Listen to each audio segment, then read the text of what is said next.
নমস্কার, কেমন আছেন সবাই? প্রিয়াঙ্কার নতুন একটা ব্লগে আপনাদের সকলকে স্বাগত জানাই। আশা করছি আপনারা সবাই খুব ভালো আছেন, আমিও কিন্তু বেশ আছি। আশা করছি ব্লগটা ভালো লাগবে। ভালো লাগলে ভিডিওটির শুরুতেই চ্যানেলটাকে লাইক, কমেন্ট, শেয়ার আর সাবস্ক্রাইব করে রাখার একটা অনুরোধ রইল। আজকে হচ্ছে শনিবার, ঘড়িতে বাজে এখন ওই 8:15 নাগাদ। সকালটা বেশ কিছুটা আগেই স্টার্ট করলেও তারপরে বাসি কাজ সেরে একটুখানি যেন তো শুয়েছিলাম। কারণ ওই যে সেদিনকে কাজের দিদি হঠাৎ করে সকালবেলায় ফোন করলো যে আসবো না, তারপরে যে পুরো কাজের রাশি পড়ে গেল, তার জন্য প্রচণ্ড গা হাত পা ব্যথা। মানে আগে থেকে জানা থাকলে তো কাজগুলো একটু আগে থেকে সেরে রাখতে পারতাম, মানে একটু বাসন মাজা এগুলো একটু আগের দিন করে রাখতে পারতাম, কিন্তু এই এক সকালে অনেকটা ধকল পড়ে গেছিলো। তারপরে পদও অনেকগুলো করেছিলাম, আর তারপরে স্কুলে গেছিলাম প্রিয়াংশকে নিয়ে, তার জন্য অনেকটা ধকল পড়ে গা হাত পা প্রচণ্ড ব্যথা, শরীরটাও ভালো না। তো সেই জন্য আজকে ভিডিওটা খুব ছোটোই হবে হয়তো, আর মানে ভিডিও করাটাও খুব দেরি করেই শুরু করলাম। তবে দেখতেই পাচ্ছ অলরেডি কিন্তু আমি পুঁই শাকের জন্য একটু তরকারি কেটে নিয়েছি আর বসিয়ে দিয়েছি দুটো ডিম সেদ্ধ। প্রেশার কুকারে বসালাম কেন বলো তো, তাহলে একটা সিটি মারলে খুব চট করে ডিমটা সেদ্ধ হয়ে যাবে। আর আজকে একটা নতুন জিনিস করব, কালকে আমার দিদি মানে কাজের দিদিকে দিয়ে একটু ময়দা মাখিয়ে রেখেছি, সেটা মানে এমন একটা জিনিস করব যেটা হচ্ছে মানে এই প্রথমবার ট্রাই করলাম, ভাবলাম যে না করে দেখি, আমারও বেশ ভালো লাগে খেতে, আমার বাড়ির সকলেরও ভালোই লাগবে আশা করি। তো সেটা করব, কি করব সেটা চলো আমার সঙ্গে ভিডিওটা জুড়ে থাকো, দেখতে পাবে। তো এদিকে দেখতে দেখতে কিন্তু আমার পুঁই শাকটা বসিয়ে দিয়েছি আর কি। তরকারিগুলো একটু ভাজা ভাজা হওয়ার পর তারপরে শাকটা দিলাম, আর অন্যদিকে একটু লাউয়ের খোসাও কেটে নিয়েছি, সেটাই আজকে ভাজবো।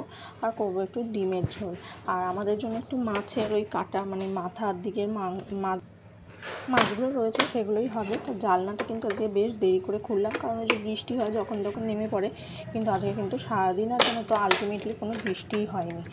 তো যাই হোক, এদিকে প্রচণ্ড শরীর খারাপ লাগলেও কিছু কিছু কাজ তো করতেই হবে, যেমন ওইদিকে রান্নাটা বসে এদিকে জামা কাপড়গুলো এসে কেচে নিয়েছি, কারণ বাসি জামা কাপড় ফেলে রাখবোই বা কী করে।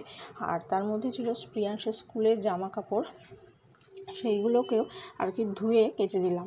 তো কারণ এগুলো তো ইস্ত্রি করেও রাখতে হবে, সোমবার দিনটা ওর আবার স্কুল আছে।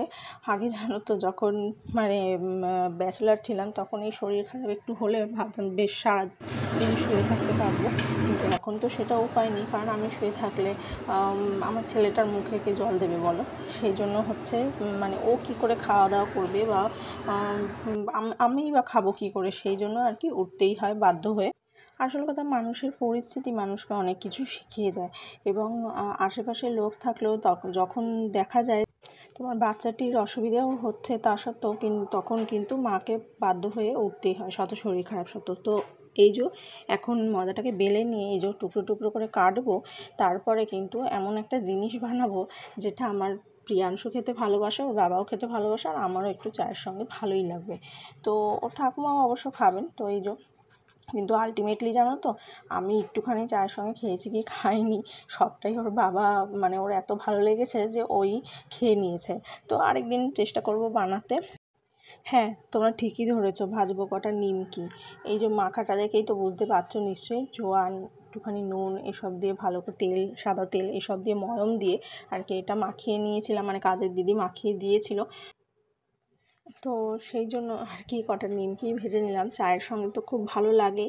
আর জানো তো দিদি যেহেতু মাখিয়ে দিয়েছে ওকেও কটা দিয়েছিলাম, কিন্তু বাদ বাকি সবটাই প্রিয়াংশের বাবার খুব ভালো লেগেছিলো বলেও একদিন এই বক্সটার মোটামুটি একটুখানি এক কর ফাঁকা রেখে অনেকগুলো নিমকি ভেজেছিলাম, কিন্তু ওর ভালো লেগেছিলো বলেও একদিনেই সবটা খেয়ে নিয়েছে। তো যাই হোক, আমার পরিশ্রম সার্থক। যদি ভিডিওটা কিছু ভালো লাগে অবশ্যই সাবস্ক্রাইব করো।